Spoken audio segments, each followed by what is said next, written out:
할렐루야. 따라합시다. 하나님, 오늘도 큰 은혜, 큰 능력, 큰 축복 주세요. 아멘. 옆 사람 축복해 주세요. 하나님의 능력으로 일어나십시오. 여러분, 세상 속에서요, 뭔가 큰 일을 이룬 사람들을 보면은요, 공통적인 특징이 있는데 그 일에 미쳤다는 겁니다. 예전에 코카콜라 회장의 혈관에는 피가 아니라 코카콜라가 흐른다는 말을 듣고서 웃었던 적이 있는데 이 말이 생각보다 많이 인용이 되더라고요. 막상 그분의 살을 베고서 뭐가 나오나 확인을 하면은 코카콜라 절대로 안 나오죠. 피가 나오죠. 그만큼 콜라에 미친 거죠. 거기에 연구 개발을 하는데 미친 거죠. 빌 게이츠나 스티븐 코비나 이 컴퓨터 쪽의 천재들 아닙니까? 스티븐 코비 이런 사람은 또 이제 인간 관계 쪽의 천재들 아닙니까? 스티븐 잡스는 이제 인터넷 컴퓨터 쪽이죠. 그리고 이제 각 분야별로 참 대가를 이룬 사람들이 있어요. 근데 이런 사람들의 특징을 보면은요, 정말 미쳤어요. 미쳤어요. 에디슨이 이제 발명왕 아닙니까? 뭐 이런 전기 같은 거, 전등 같은 것들, 이런 거 참 개발을 해내지 않았으면 어떻게 되겠어요. 근데 다른 사람들이 그러는 거예요. 힘들지 않냐고. 쉬고 싶지 않냐고. 근데 그분이 하는 말이 자기는 이 일이 쉼이래요.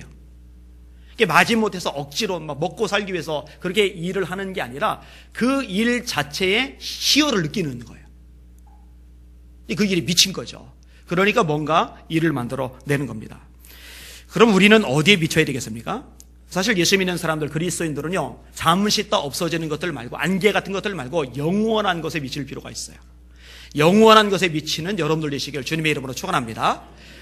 사도행전 26장 24절에 보니까 베스도 총독, 로마 총독이 바울을 보고 이렇게 말합니다. 크게 소리내어 이르되 바울아, 네가 미쳤도다. 바울아, 네가 미쳤도다. 왜 바울이 로마 총독에게 미쳤다는 소리를 듣느냐? 이유가 있어요. 재판을 받는 중이거든요. 로마 총독이 있어요.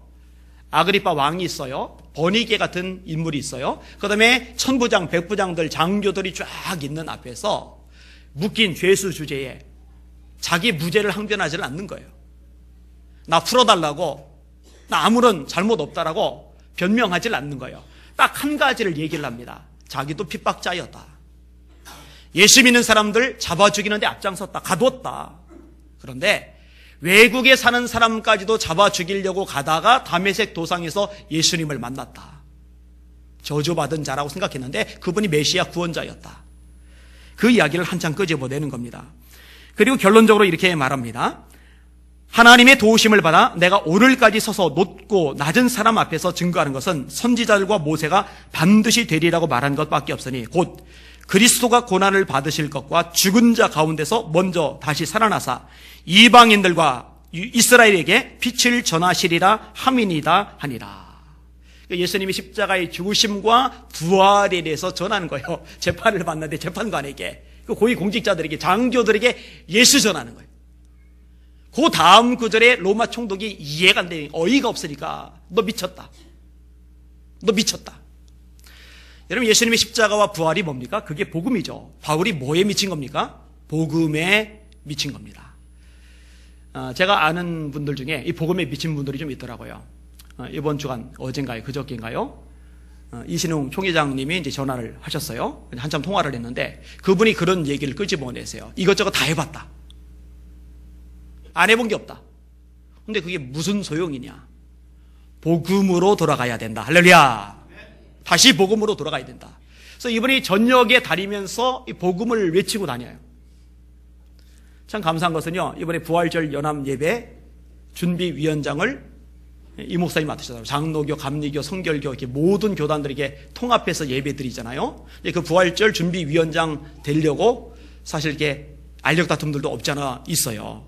그런데 이번에는 각 교단의 총회장님들이 전폭적으로 이 목사님을 추대를 해가지고 그냥 자연스럽게 돼버렸어요. 그래서 이번에 그런 얘기 하더라고요. 복음을 지역마다 다니면서 활성화시키려고 애를 쓰니까 하나님이 한국교회 전체적으로 이 복음의 메시지를 전하라고 기회를 주신 것 같다고. 저하고 친한 교수가 있잖아요. 하도균 교수님이라고. 안식년 맞아서 지금 이제 호주에 가 있어요. 근데 처음 만난 게 몇 년 전에 일본에 가면서였는데 처음 만나자마자 둘이 반했어요. 둘이 반했다고 그러니까 동성애자 아닙니다. 뭐에 반했느냐? 그 중심에 반했어요. 예수에 미친 거예요. 복음에 미친 거예요. 십자가에 미친 거예요. 근데 그 친구는 저는 그 친구에게서 그 모습을 보고 나서 그동안에 만난 적도 없고 교제를 나눈 적도 없는데 진짜로 친한 친구가 하루아침에 돼버렸어요. 희한하죠. 정말 희한하죠. 이 친구가 십자가 컨퍼런스를 매년 엽니다. 며칠간 집회가 진행되는데 첫 강의부터 마지막 강의까지 주제는 딱 하나입니다. 십자가. 그럼 질릴 것 같잖아요. 재미없을 것 같잖아요. 지루할 것 같잖아요. 그런데요, 젊은이들이 모여들고 변화되고 능력받아요. 복음이 본질이거든요. 복음에 미친 사람이 귀한 거예요. 오늘 설교 제목입니다. 따라합시다. 복음에 미친 사람이 될 수 없을까? 한 번 더. 복음에 미친 사람이 될 수 없을까? 여러분의 담임 목사인 제가 복음에 미치기를 원합니다. 우리 사랑하는 예수 믿는 성도들이 복음에 미칠 수 있기를 주님의 이름으로 축원합니다. 오늘 본문의 내용은 크게 세 가지로 나눠져 있는데, 첫 번째 부분은 바울의 감사와 기도 내용, 두 번째는 바울이 로마 교회에 가고자 하는 이유 네 가지, 그 다음에 세 번째는 복음에 대한 바울의 마음가짐입니다. 먼저 바울의 감사 내용인데 그 내용이 8절에 있습니다. 같이 읽겠습니다. 시작. 먼저 내가 예수 그리스도로 말미암아 너희 모든 사람에 관하여 내 하나님께 감사함은 너희 믿음이 온 세상에 전파됨이로다. 바울이 감사하는 이유가 뭐냐? 이 로마 교회 성도들의 믿음이 온 세상에 전파된 겁니다. 믿음이 너무 좋은 거예요. 여러분, 목회자의 기쁨이 뭘 것 같아요? 설사 목회자에게 특별히 잘해주지 못하더라도요, 스스로가 예배 생활 잘하고 기도 생활 잘하고 말씀대로 살려고 발버둥을 치고 복음 전도자로 살아가려고 애를 쓰는 모습을 보면요, 그것만 가지고도요 정말 감사의 내용이 됩니다. 반대도 있어요. 하나님의 백성이, 하나님의 종들이 세상의 마음을 빼앗기고 살아갈 때 예배가 소홀히 되고 기도가 소홀히 되고 말씀에 집중하지 못하고 복음 전도에 관심이 없을 때 이게 아픔이 됩니다. 이런 바울 사도가 고린도서 11장에 이렇게 고백을 합니다. 들어보세요. 내가 수고를 넘치도록 하고 옥에 갇히기도 더 많이 하고 매도 수없이 많고 여러 번 죽을 뻔하였으니 유대인들에게 40에서 하나 감한 매를 5번 맞았으며 3번 태장으로 맞고 1번 돌로 맞고 3번 파산하고 일주야를 깊은 바다에서 지냈으며, 뗏목 같은 거, 나무 토막 같은 거 잡고 바다 위에 떠다닌 거예요. 일주일 동안에.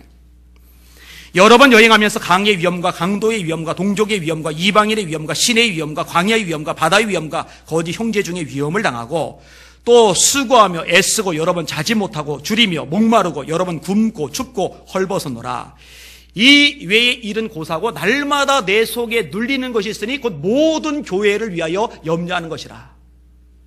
누가 약하면 내가 약하지 아니하더냐? 누가 실족하면 내가 애타하지 않더냐? 무슨 말이냐면요, 나 40에 하나 감한 매 5번 맞았다, 이런 그런 매는요 한 번만 맞아도 죽어나갈 수가 있어요. 근데 바울은 죽으면 전도가 안 됐잖아요. 하나님이 바울의 목숨을 연장시켜주는데 5번이나 맞은 거예요. 죽을 목숨 겨우 살아가는 거예요. 내가 이것 때문에 너무 눌렸다, 너무 힘들었다, 그 아픔 때문에, 후유증 때문에 너무 힘들었다, 그런 얘기 없어요. 내가 널판지 자고 바다에 떠다니면서 너무 괴로웠다, 너무 그때 공포스러웠다, 그런 얘기 없어요.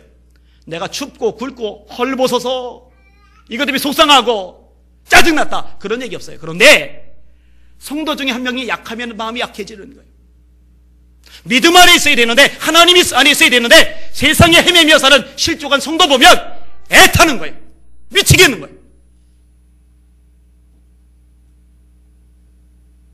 근데 이제 로마 교회 같은 경우는 믿음의 소문이 사방에 퍼질 정도니까 바울이 너무너무 기쁜 거예요. 그래서 내가 너희 때문에 감사하고 있다라고 이야기를 끄집어내는 겁니다.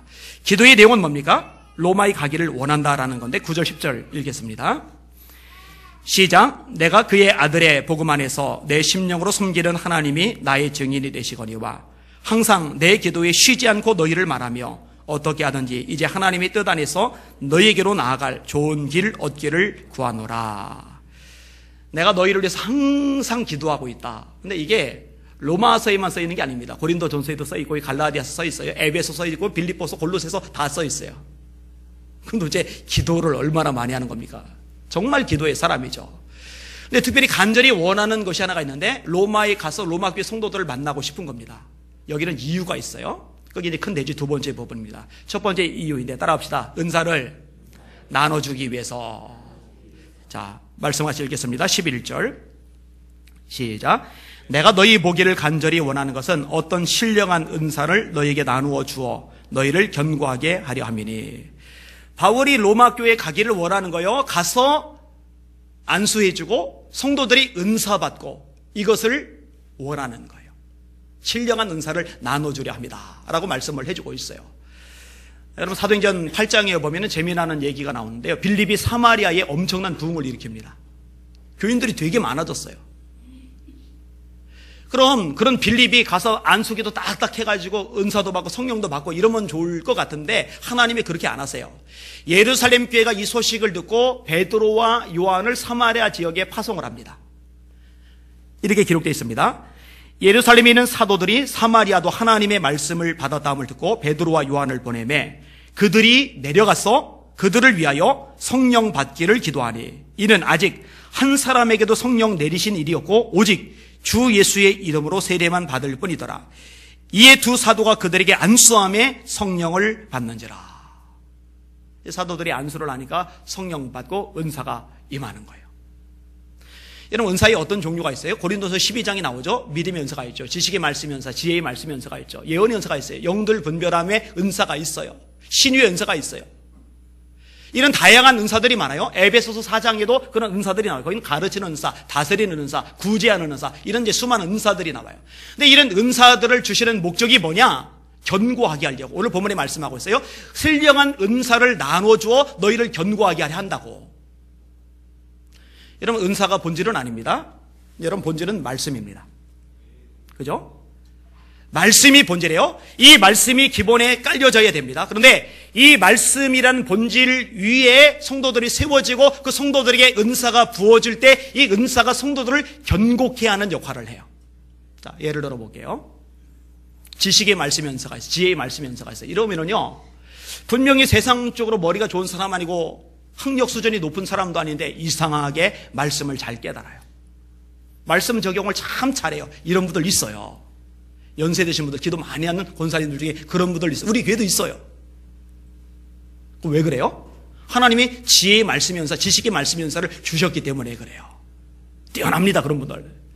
자, 어떤 분에게는 믿음의 은사를 줬어요. 여러분 믿음이 있어야 역사가 나타나잖아요. 잘 안 흔들리는 거예요. 남들 같으면 벌써 주저앉아서 절망하고 좌절하고 낙심하고 시름에 빠져서 한숨을 푹푹 내쉴 텐데 얼굴이 방긋방긋한 거예요. 왜? 믿음이 있으니까. 알고 보니까 하나님께서 그에게 믿음의 은사를 주신 거예요. 어떤 사람이 하나님이 영분별의 은사를 주세요. 여러분 영분별의 은사가 얼마나 요즘 같은 혼탁한 시대에 중요합니까?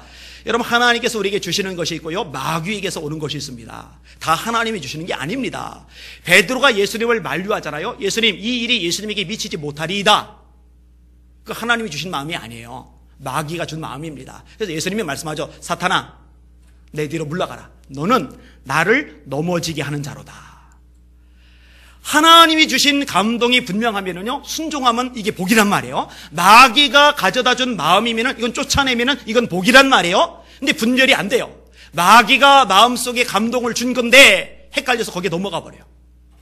하나님이 주시는 감동인데 이걸 그냥 지워버려요. 흘려버려요. 에이 하고 털어버려요. 이거 얼마나 손해입니까? 근데 영분별의 은사가 있으면은 분별이 되니까 받을 것 받고 쫓아낼 것 쫓아내면서 이 신앙이 견고해진단 말이에요. 나머지 은사들도 마찬가지입니다. 지금은 은사 설교하는 시간이 아니니까 이 정도까지만 할게요. 자, 첫 번째, 왜 로마 교회에 가기를 원했느냐? 신령한 은사를 나눠줘서 견고하게 만들어주려고. 두 번째 이유가 있어요. 두 번째 이유 따라합시다. 서로의 믿음을 확인하고 위로를 받으려고. 자, 말씀 봅니다. 12절 시작. 이는 곧 내가 너희 가운데서 너희와 나의 믿음으로 말미암아 피차 아니함을 얻으려 함이니. 재미난 표현이 나와요. 너희와 나의 믿음으로 말미암아. 나의 믿음은 누구의 믿음이에요? 바울의 믿음. 너희의 믿음은 누구의 믿음이에요? 로마 교회 성도들의 믿음. 이 믿음을 서로 보면서 피차 아니함을 받으려 합니다. 다시 말해 성도들 보면서 목회자가 위로를 받고 목회자를 보면서 성도들이 위로를 받아요. 제가 아직 성도일 때 말씀을 듣는데 주기철 목사님 예화가 나와요. 손양건 목사님 예화가 나와요. 김익두 목사님 예화가 나와요. 길선주 목사님 예화가 나와요. 스펄전 목사님 예화가 나와요. 이런 분들에 대한 믿음의 삶의 모습을 듣잖아요. 그게 정말 은혜가 되더라고요. 조지 뮬러 목사님 얼마나 대단합니까? 정말 위로가 되더라고요. 여러분 생각해 보세요. 여러분의 담임 목사가 믿음이 없어 보세요. 여러분이 위로받겠어요? 같이 쳐져 버립니다. 피터 와그너 박사가 담임 목사에게는 반드시 두 가지 연서가 있어야 된다. 예언 연서 없어도 목회되고, 그 다음에 신유 연사 없어도 목회되고, 방언, 통역, 예언 연사 없어도 목회가 되는데, 믿음의 연사하고 리더십의 연사가 없으면 목회 못한다. 맞는 말이에요. 믿음이 없으면 어떻게 되겠어요? 그런데요, 거꾸로도 마찬가지입니다. 성도들의 믿음을 볼 때 목회자들이 위로를 받아요. 위로를 받아요. 지지난주 금요일, 2주 전 금요일인데, 이 뒤에 앉아 기도하는데 마음이 너무 아파요. 하나님 앞에 막 투덜대듯이 기도해서, 하나님, 예배에 생명을 걸었는데 우리 성도들이 예배 시간에 안 나옵니다. 큰일 났습니다. 이거 어떡합니까? 너무 마음이 아프고 속상합니다. 하나님, 한 200만 원 준다고 그러면 2시간 그 자리 지킬 때인데 예배 시간 지키는 2시간은 안 나타납니다. 하나님 어떡합니까? 돈 200만 원 가치도 예배가 대접을 못 받습니다. 이번에 주제가 이건데 교회 표를 세워놓고 나서도 재직들도 안 움직입니다. 하나님 어떡합니까? 마지막 때인데 이렇게 잠들어 있으니, 이렇게 세상에 빠져 있으니, 예수님 재림할 때 들림받지 못할 사람들 너무 많이 보입니다. 하나님 어떡합니까? 괴로워서 막 그러고 있는데요, 성령께서 제 마음에 감동을 하셔요. 안 목사야, 너는 왜 피곤하고 지치고 아픈 몸 끌고 나와서 예배 드리는 그들에게는 집중 못하느냐? 청년의 때 얼마나 바빠요? 하고 싶은 거 얼마나 많아요? 유혹이 얼마나 많아요? 그런데 다 접어두고 와서 찬양하고 예배하는 청년들, 너 왜 그들에게는 주목하지 않느냐? 학생들도 오지 않냐? 근데 희한하게요, 조금 전까지 막 괴롭고 막 답답하고 막 미칠 것 같아가지고 이러던 제 마음이요, 평안해지면서 위로가 되는 거예요. 그래서 예배 마치고 집에 올라가서 아내 보고, 내가 이렇게 막 속이 막 뒤집어질 것 같고 힘들었는데 하나님께서 이런 감동 주셨는데 그 감동을 받고 나니까 이렇게 위로가 되었다고, 그런 얘기를 끄집어냈어요. 제가 붕해를 갔던 교회 두 장로님 이야기를 해드릴게요. 한 분은 밤에 오세요, 예배당에. 그러니 기도를 들어가세요. 언제까지? 목사님 나오셔서 새벽기도 인도할 때까지. 그리고 새벽기도 끝나면 이제 집으로 돌아가세요. 다른 장로님 한 분은요, 새벽기도 때 오세요. 그리고 언제 가시느냐? 점심에 가세요. 그러니까 이 두 분의 장로님이 24시간을 교회를 지키고 있는 거예요, 기도로. 제가 그 이야기를 듣는 순간에요, 감동의 쓰나미가 확 밀려오는 거예요. 야, 이런 기가 막힌 장로님들이 계시는구나. 막 힘이 나는 거예요. 위로가 되는 거예요. 너희와 나의 믿음을 인하여 피차 아니함을 받으려 합니다. 사랑하는 성도 여러분, 우리 교회 좋은 교회 되는 방법 간단해요. 여러분들은 담임 목사인 저희 믿음을 보면서, 저는 성도들인 여러분의 믿음을 보면서 서로 위로받는 교회가 되면 됩니다. 그렇게 되십시다. 할렐루야! 그렇게 되십시다. 아멘. 그게 좋아요. 자, 왜 로마에 가려 했느냐? 은사를 나눠줘서 견고하게 하려고, 서로의 믿음을 확인하면서 피차 아니함을 얻으려고, 세 번째는 열매를 맺게 하려고 가는 거예요. 말씀 같이 읽겠습니다. 13절 시작. 형제들아, 내가 여러 번 너희에게 가고자 하는 것을 너희가 모르기를 원하지 아니하노니 이는 너희 중에서도 다른 이방인 중에서와 같이 열매를 맺게 하려 함이로되 지금까지 길이 막혔도다. 아멘. 여러분, 예수 믿는 사람들이 꼭 있어야 할, 예수 믿는 사람들에게 꼭 있어야 할 한 가지가 있다면 뭐겠어요? 그게 열매입니다.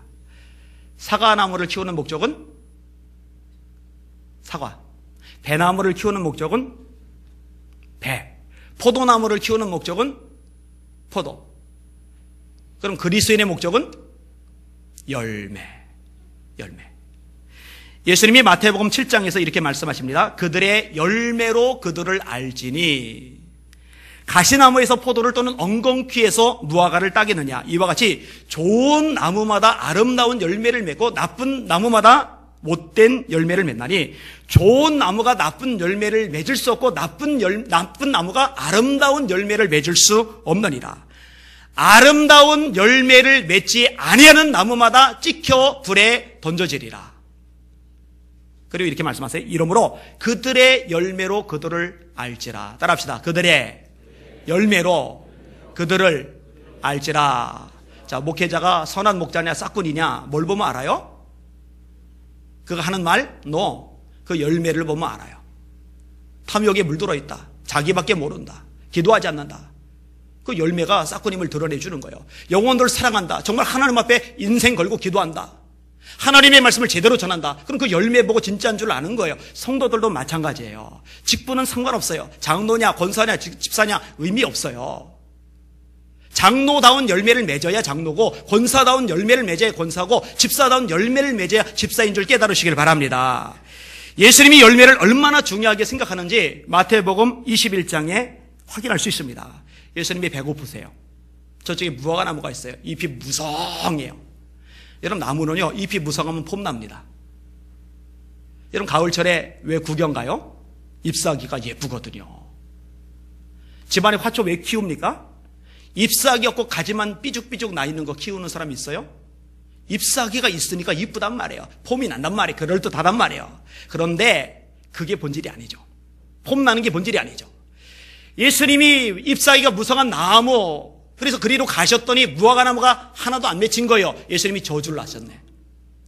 이 나무가 뿌리부터 다 말라버렸어요. 뭘 말씀하시는 거예요? 무화과 나무는 무화과 열매를 맺어야 의미가 있는 거예요. 우리 사랑하는 예수님의 성도들, 열매 맺으시길 바랍니다. 성령의 열매가 무럭무럭 커가시길 주님의 이름으로 축원합니다. 할렐루야! 사랑, 희락, 화평, 인내, 자비, 양선, 충성, 온유, 절제, 이거 열매 맺어야 돼요. 그럼 도대체 바울 사도가 로마 교회까지 가서 어떻게 열매를 맺게 한다는 건가? 말씀이죠. 말씀이 들어가서 이 말씀 통해서 열매를 맺게 하는 것, 이것이 바울이 로마 교회에 가고자 했던 이유였어요.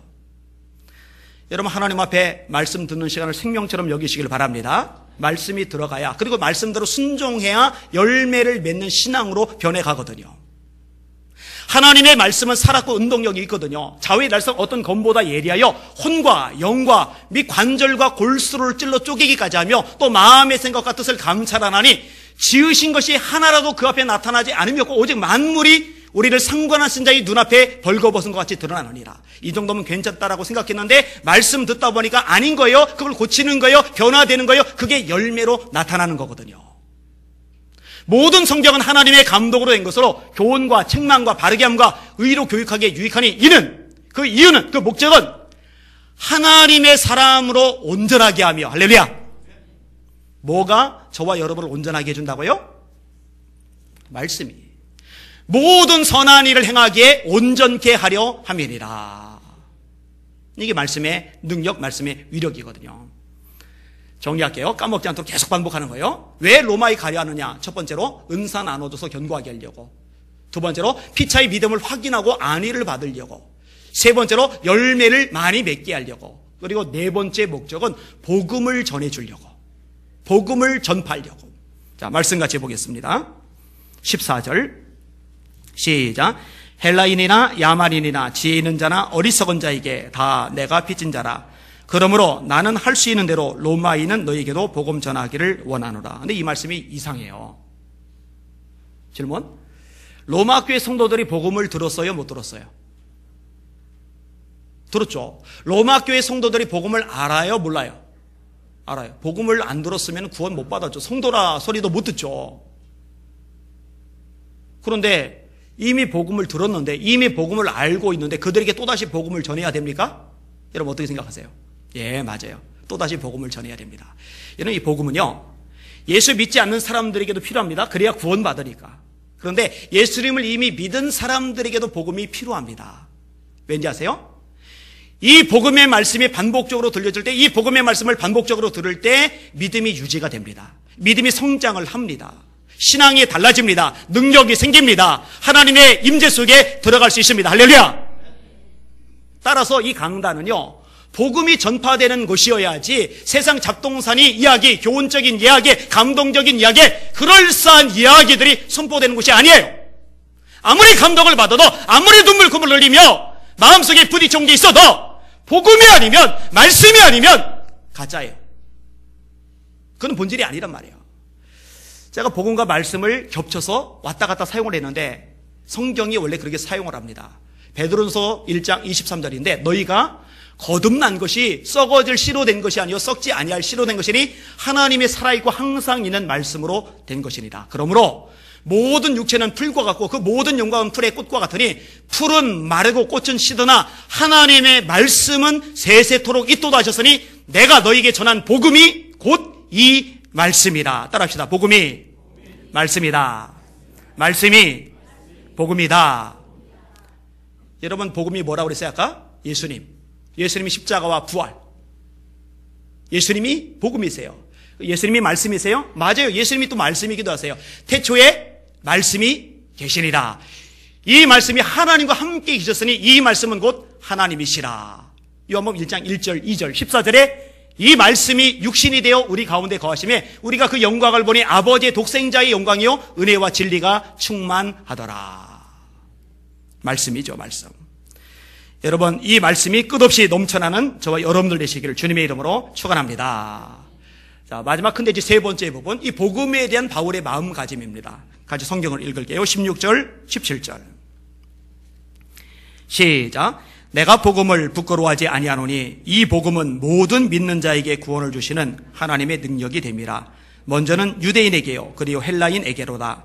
복음에는 하나님의 의가 나타나서 믿음으로 믿음에 이르게 하나니 기록된 바 오직 의인은 믿음으로 말미암아 살리라 함과 같으니라. 이런 바울이 너무너무 잘 알고 있는 게 있는데 뭐냐면요, 복음의 능력이 있다는 것. 사랑하는 예수님의 성도들, 복음에 정말로 능력이 있다는 거 믿으세요? 복음에 하늘의 권세가 있다는 거 믿으세요? 복음에는 하나님의 의가 나타나 믿음으로 믿음에 이르게 하나니. 여러분, 믿음이 없으면 구원 못 받습니다. 믿음이 없으면 천국 못 갑니다. 공로로? 웃기지 말라고 그래요. 무슨 공로가 자기가 그렇게 많다고 그 공로로 천국 갑니까? 선행 착한 일로 헛소리 하지 말라고 그래요. 자기가 착해봐야 하나님이 원하시는 기준에 이 선이 미칠 수 있는 사람은 아무도 없어요. 성경은 말합니다. 로마서 3장 10절이죠. 선을 행하는 자는 없나니 하나도 없도다. 다 치우쳐 한 가지로 무익하게 되었다. 로마서 3장 23절이죠. 모든 사람이 죄를 범하였음에 하나님의 영광에 이르지 못하더니. 웃기는 얘기입니다. 무슨 선으로 구원을 받습니까? 종교활동도 마찬가지입니다. 그래서 우리의 노력, 수단, 방법, 선행, 고행으로 구원받을 수 없는 줄 아신 하나님이 독생자 예수님을 이 땅에 보내셔서 그 예수님이 저의 죄, 여러분의 모든 죄를 대신 지시고 십자가에 죽게 하신 거예요. 그 예수님을 믿을 때 요한복음 1장 12절에 의하면 그 예수님을 믿는 것과 영접하는 건 같은 얘기입니다. 영접할 때 하나님의 자녀가 되는 권세를 주시는 거예요. 근데 여러분, 이 예수님의 십자가와 부활을 믿는다는 게 인간적인 지혜, 노력, 수단으로 안 됩니다. 여러분, 그게 믿어집니까? 2000년 전에 오신 그분이 하나님의 아들이라는 걸 도대체 어떻게 믿어요? 어떻게? 이거 믿어지는 게 기적이에요. 믿어지는 게 신비입니다. 근데 이런 믿음을 가지도록 만들어주는 게 뭐냐? 그게 복음이고 그게 말씀이란 말이에요. 로마서 10장 17절이죠. 그런즉 믿음은 들음에서 나고 들음은 그리스도의 말씀으로 말미암았느니라. 이 복음은 모든 믿는 자에게 구원을 주시는 하나님의 능력이 됨이라. 크게 따라하세요. 복음은 하나님의 능력이다. 할렐루야. 이게 바울이 믿고 있는 거예요. 아는 거예요. 또 하나 복음에 대해서 알고 있는 게 뭐냐면요, 이 복음은 차별이 없다는 거예요. 먼저는 유대인에게요 또한 헬라인에게로다. 유대인, 헬라인, 야만인, 지혜 있는 모든 자에게 내가 다 빚진 자라는 말씀이 오늘 본문에 또 언급이 되고 있잖아요. 여러분, 이 복음이 사람 구별하고 가리는 거 봤어요? 여러분, 예수님이 죄인이라고 손가락질하고 멀리 밀어내는 거 본 적 있으세요? 예수님이 세리라고 말도 안 걸어주고 무시하는 거 본 적 있으세요? 아니요. 세리 삭개오의 얘기는 저에게 늘 감동을 주는 영감의 원천입니다. 그 말씀은요, 수백 번, 수천 번 반복해서 묵상을 해도 저에게 감동을 줘요. 뽕나무 나무에 올라간 중년 남자, 외롭고 가슴에 구멍이 크게 뚫린 그 남자. 예수님 보고 싶은 마음이 간절할 때 예수님은 세리라고 쌩하고 지나간 게 아니라 나무 밑까지 가시고 올려다 보시고 삭개오의 이름을 부르시고 그 마음의 간절한 소망을 들어주세요. 내가 오늘 네 집에 유하여야 하겠다. 예수님은 사람을 차별한 적이 없어요. 가린 적이 없어요. 복음이 그래요.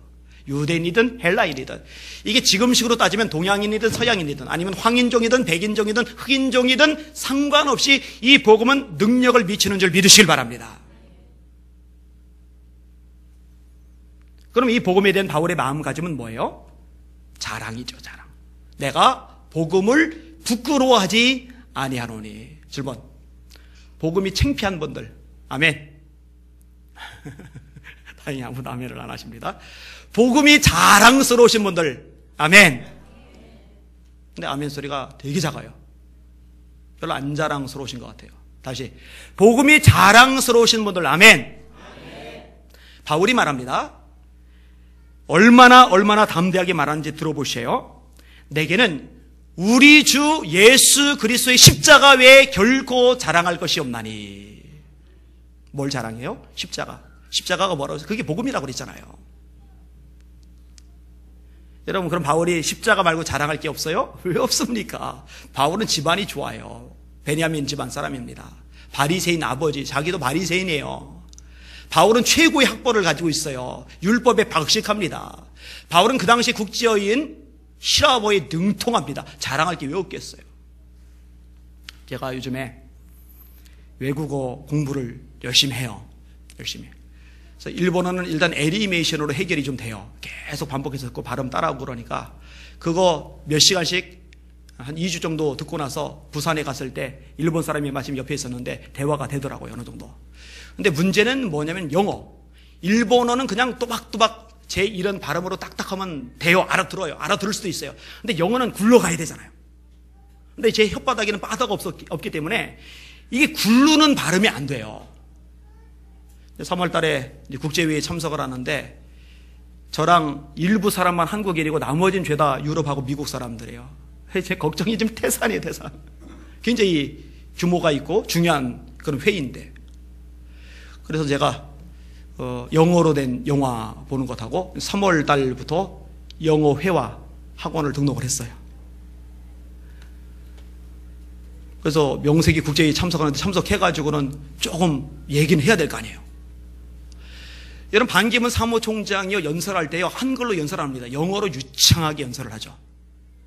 괜찮잖아요. 그거 자랑거리 되잖아요. 근데 그 당시에 국제어인 히라보에 바울이 그렇게 능통한 거예요. 그러니까 자랑거지가 하나부터 10까지 막 무궁무진하게 넘쳐요. 근데 빌립보서 3장에 보니까 내게 유익하던 모든 것을 해로 여긴다 라고 말할 뿐만 아니라 배설물로 여긴다. 이는 내 주 그리스도 예수를 아는 지식이 가장 고상함을 인함이라. 할렐루야. 배설물이 뭐예요? 똥오줌. 이 소중한 똥, 이 소중한 오줌 이렇게 안고 사는 사람 없거든요. 버리죠. 대단하고 엄청난 것들 다 배설물로 여기는데 예수 그리스도 십자가, 이 십자가는 자랑이라는 거예요. 내가 복음은 부끄러워하지 않는다는 거예요. 복음을 자랑한다는 거예요. 복음이 능력이라는 거예요. 복음이 핵심이라는 거예요. 할렐루야. 참 멋있어요. 은혜가 돼요. 사실 이 십자가 복음의 핵심이죠. 이 십자가는 고난의 상징입니다. 수치의 상징입니다. 비참함의 상징입니다. 로마의 수많은 형벌들이 있잖아요. 그 형벌 중에 가장 끔찍한 형벌로 취급되는 게 십자가입니다. 그래서 로마의 고위직 인사, 로마의 철학자들 중에도 이 십자가 형벌 이거는 좀 없애야 된다라고 글을 쓸 만큼 무식한 처벌법이에요. 생각해봐요. 그냥 손 들고 하루 종일 있어도 팔이 끊어질 때도 아픈데 이 체중을 못을 박아놓고 그 못으로 버티니 얼마나 통증이 심합니까? 물같이 쏟고 갈증 속에서 그렇게 죽어가는 거예요. 예수님은 전날 고생을 많이 하셨기 때문에 일찍 운명하셨지만 어떤 사람은 하루 이틀 그렇게 생명을 유지하는데 매달린 채. 얼마나 끔찍합니까? 그런데 이 십자가에 담긴 의미를 아니까 십자가가 자랑거리가 되는 거죠. 이 의미라는 게 중요해요. 의미. 어떤 남매가 보육원에서 자라요. 마음속에 아픔이 있죠. 그러다가 아버지가 살아계시다는 이야기를 들었고 아버지를 만났는데 아버지 얼굴 보는 순간에 고개를 확 돌렸어요. 왜냐하면 아버지 얼굴이 너무 흉측한 거예요. 너무 끔찍한 거예요. 그리고 다시는 아버지를 만나지 않아요. 몇 년 지난 다음에 아버지가 죽었습니다. 한운 수 없이 혈육이니까 장례식에 참여해요. 감동이 없어요. 슬픔도 없어요. 그냥 로봇처럼 형식적으로 참석을 하는 거예요. 그리고 장례식장에서 아버지의 유언도 들어요. 화장하지 말아달라. 그런데요, 묘 구하려면 손 가잖아요. 돈 들잖아요. 화장을 해버렸어요. 아버지 유품을 하나씩 하나씩 정리하고 불태우는데 낡은 노트를 봐요. 얼핏 보니까 일기장이에요. 혹시나 하고 한번 읽어보는데 이런 글이 써 있어요. 아직 남매가 많이 어릴 때 집에 불이 난 거예요. 아버지가 소방대원들을 말리는데 뿌리치고 뛰어 들어가서 남매를 건져내느라고 얼굴이 다 타버린 거예요. 거기다가 아내는 죽었어요. 아내는 죽었지, 자기는 화상을 너무 심하게 입어서 도대체 먹여 살릴 여력이 안 되지, 그러니까 고보육원에다 맡겼어요. 맡겨놓고 찾아가고 싶은데, 보고 싶은데 어린 아이들이 이 얼굴 보면은 쇼크를 받아서 정신적으로 이상해질까봐 차마 못 가고 있다가 아이들이 어느 정도 크고 난 다음에 비로소 얼굴을 보이는데 외면을 당한 거예요. 낡은 일기장에 이런 내용도 적혀 있었답니다. 보고 싶은데 아이들아, 미안하구나. 한 가지 부탁이 있다. 내가 죽거든 절대 화장은 하지 말아다오. 나는 불이 싫단다. 불에 타는 무서운 꿈에 시달리며 30년을 넘게 살았구나. 두 남매가 통곡을 하는데, 울부짖는데 이미 다 타버린 다음에요. 아버지 얼굴의 그 흔적이 무슨 의미인지 의미를 알았다면 그러지 않았을 텐데, 그 의미를 알았다면 아버지의 마음을 좀 헤아릴 수 있었을 텐데. 마찬가지예요. 십자가 우리가 늘 보지만 이 의미가 내 것이 될 때에 비로소 십자가는 내 마음을 바꾸기 시작을 합니다. 정말 자랑거리가 되기 시작합니다. 전하고 싶었어. 이 십자가와 비교하면 세상의 부귀도 명예도 성공도 인기도 영광도 그 어떤 것도 도대체가 비교의 대상이 되질 않는 거예요. 십자가 나의 자랑이 될 수밖에 없는 거예요. 십자가 내가 처음 볼 때에 나의 마음의 큰 고통 사라져. 오늘 믿고서 내 눈 밝았네. 참 내 기쁨 영원하도다. 오 예수님, 내가 옵니다. 못 박히신 십자가 앞에 그 큰 사랑 눈물에 겨워 울며 돌아옵니다. 주님 손과 발 못 박혔고 머리엔 가시관 박히셨네. 내 모든 죄와 허물 위해 말없이 피 흘려주셨네. 오 예수님, 나의 손 잡고 이제부터 영원까지 내 구주가 되옵소서. 네. 십자가 나의 자랑, 십자가 나의 생명, 십자가 나의 모든 것. 말씀을 정리합니다. 바울 사도가 왜 로마에 가기를 원했을까요? 네 가지였죠. 하나는 은사를 나눠줘서 견고하게 하려고, 두 번째로 피차 믿음을 확인함으로 안위함을 얻으려고, 세 번째로 성령의 열매들을 맺게 하려고, 네 번째로 복음을 전하려고. 복음에 대한 바울의 마음가짐은 뭡니까? 복음의 능력을 믿어요. 복음의 차별이 없음을 믿어요. 그리고 이 복음을 정말로 생명처럼 자랑스럽게 여겨요. 오늘 설교의 제목이 뭐예요? 따라합시다. 복음에 미친 사람이 될 수 없을까? 되고 싶어요. 되고 싶어요. 우리 성도들을 복음에 미친 사람으로 세우고 싶어요. 아멘. 기도합니다.